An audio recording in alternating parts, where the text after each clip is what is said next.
Let's write cinema story. Pathan ने दरवाजा तोड़ा, जवान ने सिस्टम तोड़ा। टॉक्सिक जहर बनकर आ रहा है धुरंधर तूफान की तरह, और इन सब के बीच एक बूढ़ा शेर बिना चिल्लाए बस कुर्सी पर बैठ गया है।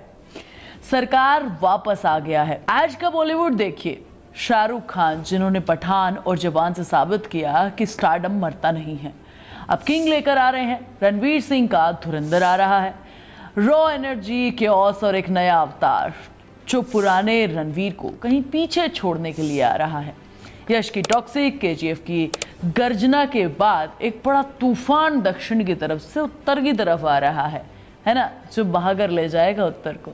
हर तरफ धमाका है, हर तरफ शोर है, और ठीक इसी शोर के बीच में राम गोपाल वर्मा ने चुपचाप ऐलान किया। कोई धमाकेदार मोशन पोस्टर नहीं डाला, कोई ग्रैंड लॉन्च इवेंट नहीं किया, बस एक ऐलान और पूरी इंडस्ट्री में सनसनी मच गई। साल 2005 भारतीय सिनेमा एक नई भाषा का जन्म ले रहा था। राम गोपाल वर्मा जो सत्या और कंपनी जैसी मूवीज से पहले ही साबित कर चुके थे कि क्राइम को किस तरीके से पर्दे पर उतारना है। उन्होंने एक ऐसा दाव खेला जो किसी ने सोचा भी नहीं था। उन्होंने अमिताभ बच्चन को, हाँ वही अमिताभ बच्चन साहब जिसे आप एंग्री यंग मैन के रूप में जानते हैं, एक बिल्कुल नए रूप में पेश किया। सुभाष नागरे, न चिल्लाना, न दौड़ना, न लड़ाई, बस एक कुर्सी पर बैठा एक नजर और एक आवाज जो वो कमरे की दीवारों से टकराकर वापस आ जाती है। फायदे देखने से पहले दूर का नुकसान सोचना चाहिए, है ना। वो किरदार महाराष्ट्र की राजनीति का सबसे ताकतवर चेहरा बाल ठाकरे से प्रेरित था, लेकिन आरजीवी ने उसे सिर्फ नकल में नहीं बनाया, उन्होंने उस कैरेक्टर में एक ऐसा मोरल कंपास डाला जो करप्ट नहीं था, बस अलग था, उसूलों वाला था, सिस्टम के बाहर का अपना एक कैरेक्टर, अपना एक सिस्टम था। उसे देश से बहुत ज्यादा प्यार था।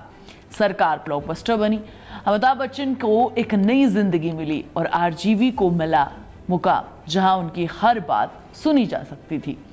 2008 में सरकार राज आई और इस बार कहानी और भी बड़ी हो गई। सुभाष नागरे का बेटा शंकर नागरे, जिसे अभिषेक बच्चन ने जिया, एक नई सत्ता की तलाश में निकल पड़ा। पिता और पुत्र का वो ऑन स्क्रीन इक्वेशन, वो टेंशन, वो प्यार, वो एम्बिशन का टकराव आज भी देखने वालों के जहन में ताजा है।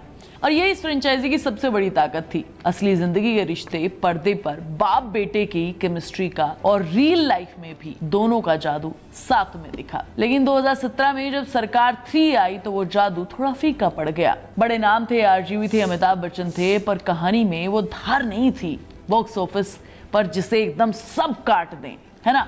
और आरजीवी के लिए यहीं से गिरना शुरू हो गया, एक लंबा मुश्किल दौर। लेकिन यार आरजीवी की जिंदगी सिर्फ सत्या और सरकार से नहीं बनी है, उन्होंने और भी बहुत सारी बड़ी हिट फिल्में दी है जिसे पूरा देश अपनी जान से ज्यादा प्यार करता है। उसे दोबारा बनाने की कोशिश की है, जरूरत आरजीवी ने की, और नतीजा वो फिल्म आज भी इंडियन सिनेमा की सबसे बड़ी ब्लॉकबस्टर में से एक गिनी जाती है। अमिताभ बच्चन का बब्बर सिंह वाला लुक, वो इमेज आज भी मीम्स में जिंदा है।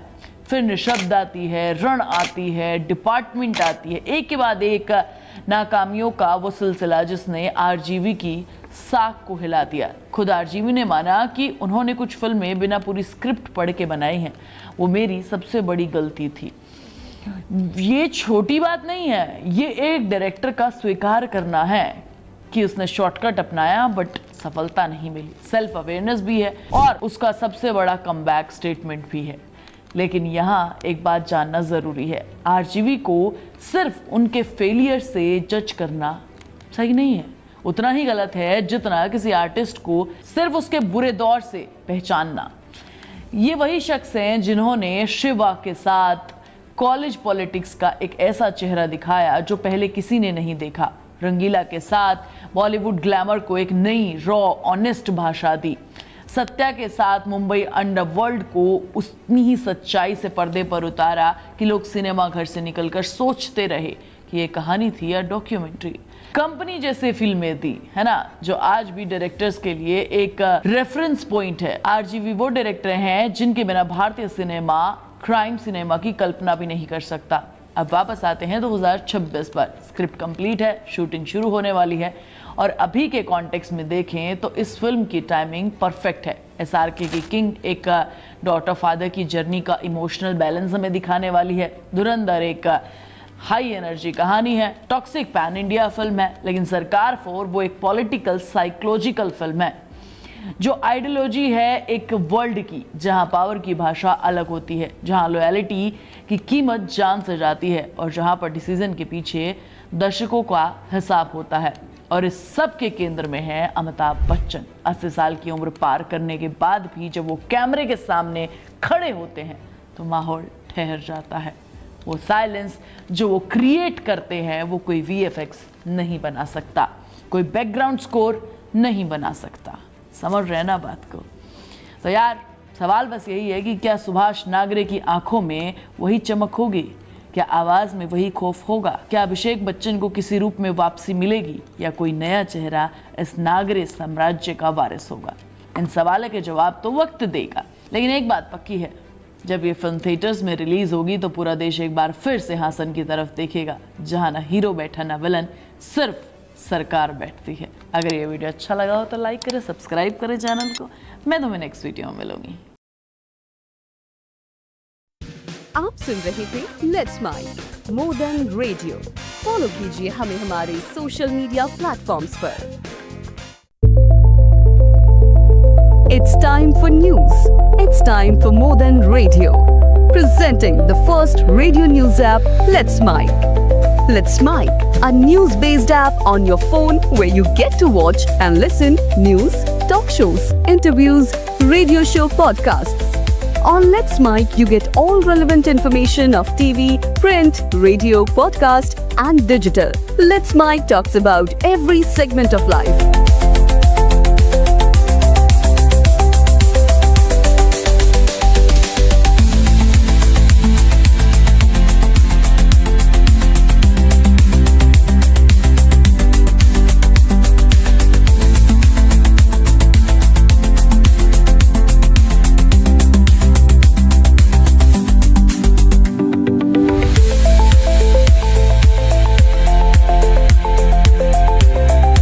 Download the app now from Play Store. Available both on Android and iOS mobile phones. Follow us on YouTube, Instagram, Twitter, LinkedIn, Facebook, Telegram, WhatsApp, Snapchat. Let's talk, let's connect, and let's mic. It's time for news. It's time for more than radio. Presenting the first radio news app, Let's Mic. Let's Mic, a news-based app on your phone where you get to watch and listen news, talk shows, interviews, radio show podcasts. On Let's Mic, you get all relevant information of TV, print, radio, podcast, and digital. Let's Mic talks about every segment of life.